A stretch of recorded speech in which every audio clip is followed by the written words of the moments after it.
ભરૂચ તાલુકાના મઠ મહેગામ ખાતે હરિગોસાઈ મહારાજની ભવ્ય સાલગીરા મહોત્સવ ઉજવાયો હતો.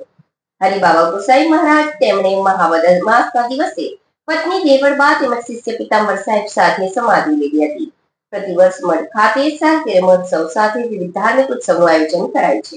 ભરૂચ તાલુકાના નર્મદા કિનારે આવેલું મહેગામ, જ્યાં 700 વર્ષ પહેલા એક સંત થઈ ગયા, જેમનું નામ છે હરિબાબા ગોસાઈ મહારાજ.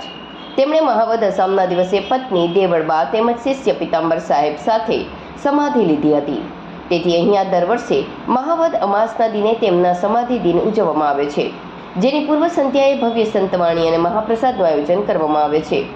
અમાસના દિવસે બાવાએ સમાધિ સમયે આપેલ નિશાન ગરુડના ઈંડા, પંચમુખી શંખ, બાવાની જટા, માતાજીની કંઠી, જેને પાલખીમાં સજાવીને ગામમાંથી ભવ્ય શોભાયાત્રા વાજતે ગાજતે કાઢી સમાધિ મંદિર ખાતે ભક્તોના દર્શન અર્થે લાવવામાં આવે છે.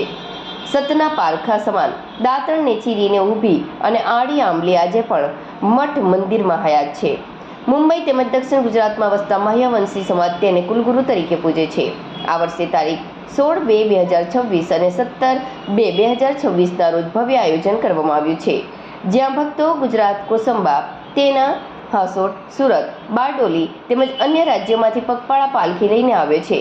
આ પ્રસંગે શ્રી જોધલ પીર મંદિર કેસરડીના મહંત પૂજ્ય ગોરધનદાસ બાપુ, કબીર મહંતના તેમજ રાજુભાઈ ધ્રુવ, મુંબઈથી કેપ્ટન એડી માણે, ધીરુભાઈ પરમાર, મનહર પટેલ ખાસ ઉપસ્થિત રહ્યા હતા. તેમજ ગાદીપતિ પૂજ્ય દરિયાબા વૈષ્ણવ, કિરણબેન આચાર્ય, પ્રભાતભાઈ પરમાર હાજર રહ્યા હતા.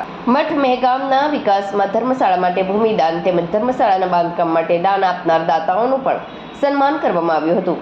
ગુજરાતના ખ્યાતનામ કલાકાર કમલેશ બારોટ અને અપેક્ષાબેન પંડ્યાએ સૌ ભક્તોને ભક્તિમાં તરબોળ કરી દીધા હતા.